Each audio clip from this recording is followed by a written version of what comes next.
Well, Episode 3 is looking pretty light and jolly right about now, because Episode 4 ate last episode for breakfast. Episode 4, What If Doctor Strange Lost His Heart Instead of His Hands, has officially aired on Disney Plus and has made me infinitely more excited for Doctor Strange in the Multiverse of Madness, as well as the future of What If in general. Episode 4 was amazing. When this season finishes and I find myself looking back at my overall thoughts on this season, this is definitely an episode I'm going to be looking back on frequently. This episode was quite different in that it's not really a what if scenario that's entirely focused on a different version of the first Doctor Strange movie. Obviously, the most significant difference is that Christine Palmer is in Doctor Strange's car when he has the accident that would cost him his hands. Only this time, his hands are fine, but it's Christine that is lost. Other than that, the events of the first movie largely play out the same, but what's different is what happens after that. Having the resulting events of Christine's death take place after the first Doctor Strange movie, I feel was a wise decision because it gives the writers more creative freedom from a storytelling perspective, and much to the episode's benefit, they definitely took advantage of that. If I could categorize this episode into a certain genre, it would definitely be tragedy. It was honestly heartbreaking watching Doctor Strange become so overcome by his grief that he uses the Eye of Agamotto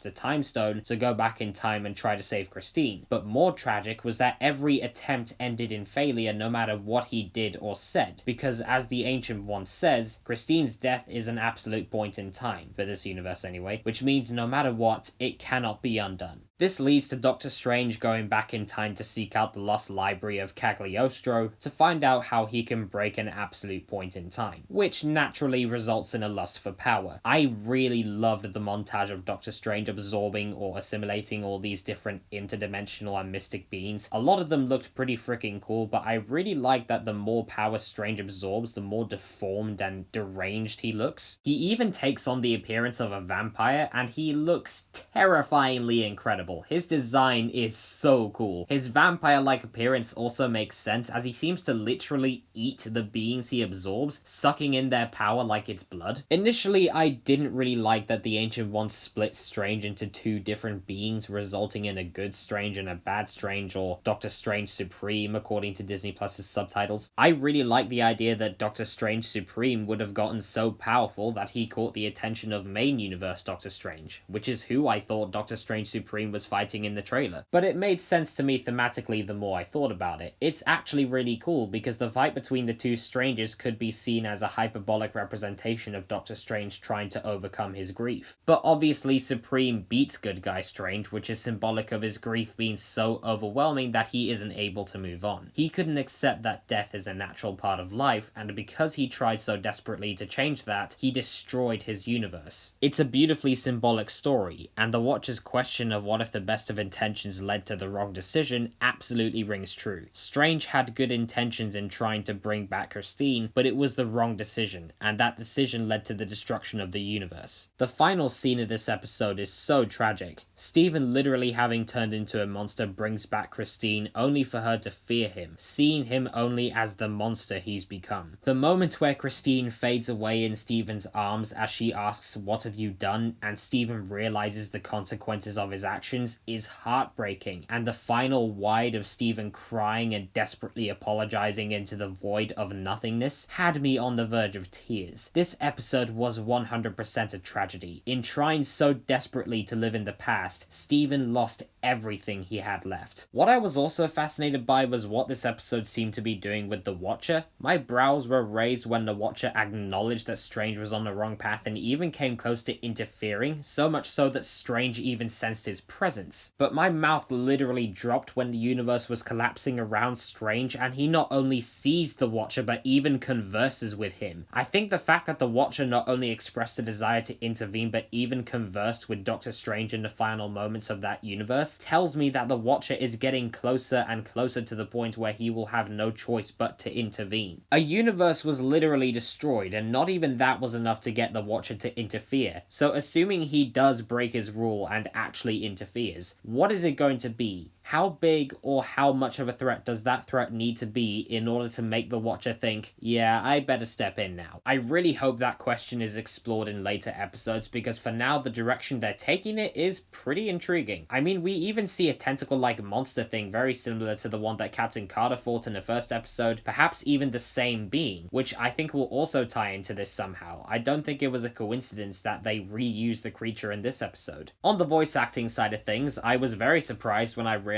that Benedict Cumberbatch, Benedict Wong, and Rachel McAdams all came back to play their characters for this episode, and naturally, they were all great. Benedict Cumberbatch was particularly great. His performance really sold me on the idea that Doctor Strange could turn evil had things gone differently. This episode was also probably my favorite in terms of animation. The visuals were just that perfect mix of surrealism and trippy as feck that I was looking for. I thought all the creature designs were very cool and suitably over the top in a very creepy way. It got me really excited for the Multiverse of Madness, because I do like the idea that we could see many of these creatures or similar creatures in live action. That and the fight between the two strangers was just a visual marvel.